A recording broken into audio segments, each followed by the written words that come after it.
Welcome to Subramani.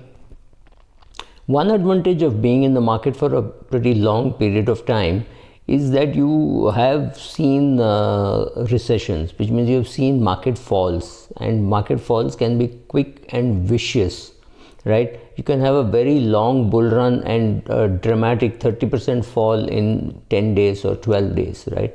So how have I handled the past? I mean, what is my history? What was I doing in 1993, right?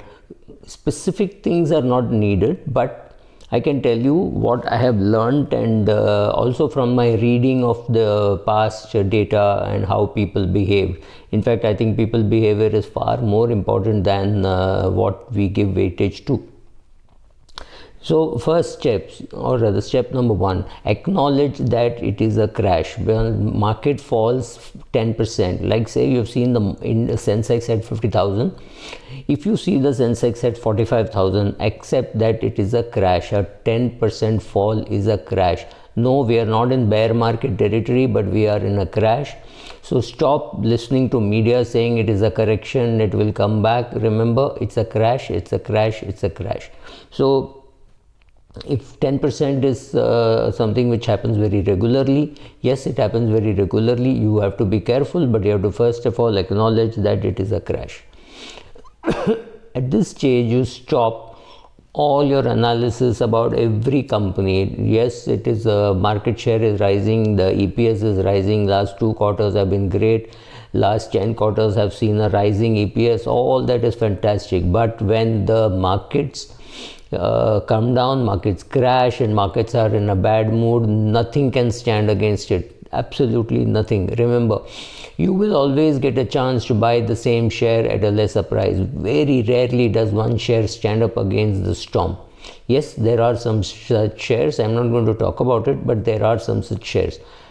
Ignore them for a moment, but the rule is during a bad time, none of your charts, none of your diagrams, none of your pencils, none of your calculators, nothing will work. It does not matter. When the market is down 10%, you're better off holding on rather than buying. This is not the greatest time to be buying.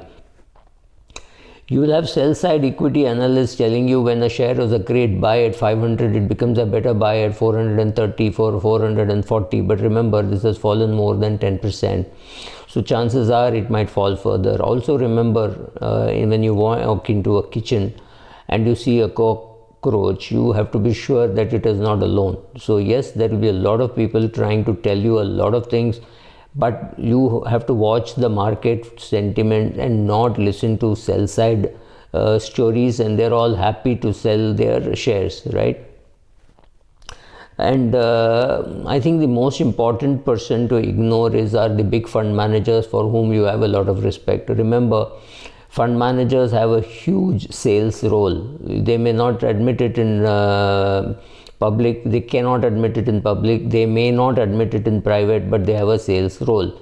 Largely, they are asset gathering machines because they need assets, right? If you don't have assets, what will you work with? So let us look at a mutual fund which is handling, let's say, 2 lakh crores of assets or 4 lakh crores of assets. The size has grown these days. And let's say he's got 1 lakh crores of assets in equity. Do you expect the fund manager to come and say, I think the market is going to be bad, I think you should sell 20% of your equity portfolio and put it in debt? No, he is not going to say that. He might recommend a product which is different. He might recommend a product which has got more debt and less equity. That is an indicator to you that it is time that you get rid of equity. It is not necessary that you should buy the product that he is saying, because if you already have enough debt products, you get rid of equity. That's perfectly all right. Don't expect a fund house or a sell side analyst to say it's a time to sell. They have not been trained to say that. It's a great time when you should be repaying all the loans that you have taken from your broker. If you are doing margin trading, it's a fantastic time to be settling it, because your margin settling will happen at a very inopportune time and at a very bad price. When the market is down by another 15-20%, he will come calling for more margin. The stock exchanges are pretty cruel, so exactly at a time when you don't want your stocks to be sold, your broker will sell it. By force, he will sell it. And believe me, the way broking operations are run today, there is no place or time for sentiment. He just cannot. Your broker cannot, your National Stock Exchange cannot, because SEBI is going to put some heavy fines and levies for people who miss margin calls. So it's a fabulous time to be getting rid of all your brokerage leverage, whichever you have. Also start ignoring the calls given by some of the CEOs. Also will give a call saying it's a fantastic time to be upping the share. You should put more money into markets. Now here there is a caveat. What has happened recently is a lot of the logic of buying is suspended. People don't think a lot before buying. It's all automated buying. So here I am doing a 5 lakh rupee per month SIP or a 5,000 rupee per month SIP. It doesn't matter. And I have got a product which says if the market falls 10%, my SIP amount should go up by 20%. So my 5 lakhs becomes 6 lakhs or my 5,000 becomes 6,000. Then there is NPS money, then there is provident fund money, and then there are index funds. Now these people just buy relentlessly. I have spoken earlier about relentless buying, and they have a mechanism by which when there is a fall they buy and they buy more. Now if you take the 2009 crash, the recovery was fast, but if you take the 2020 March crash, the recovery was fabulously fast. This happens because of mechanized trading and low cost of finance. However, don't use these as indicators. For example, the market can go from 50,000 Sensex to 40,000 Sensex and stay there for a pretty long period of time. Now what happens is, because of all this mechanized trading and almost compulsive relentless buying, the market comes back. So one bad lesson which we have learned from the previous two crashes is the recovery is always V-shaped. This time it could be U or this time it could be L. Be careful about that.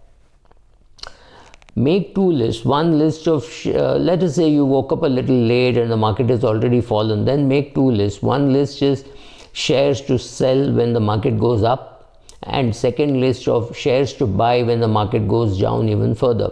You have to have your own list. Don't ask me what is in my list. I don't have a big sell list, but yes, I have a big buy list, and my buy list could include shares which I already have. I rarely go out of my portfolio and buy unless there is some very strong reason. I may buy Reliance, I may sell Reliance, I may buy Coromandel International, I may buy Tata Power, but these are shares which are already there in my portfolio. Very rarely will I go and pick something which is not there in my portfolio just because the price has fallen. That's just not me.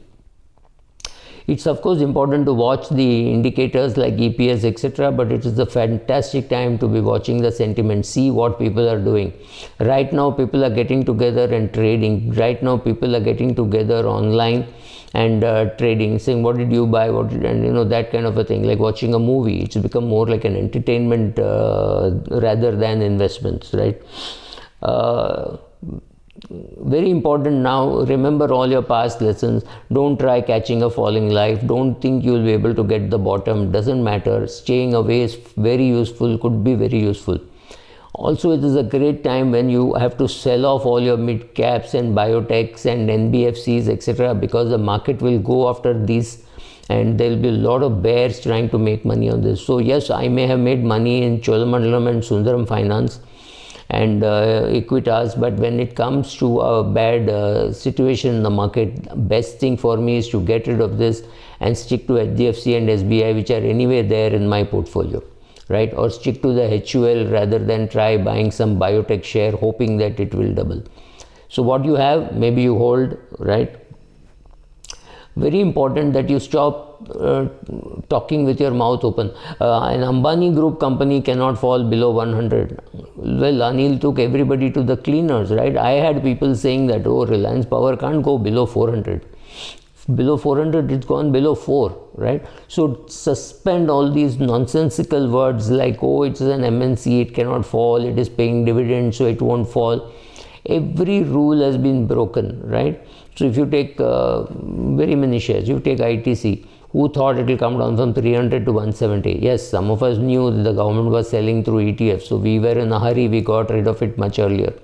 But there are people who kept on buying all the dips, right, from 300 to 170. If you keep averaging, it will work, because someday the share market has to go up, right? And far more importantly, shut up and listen to the markets. Thank you.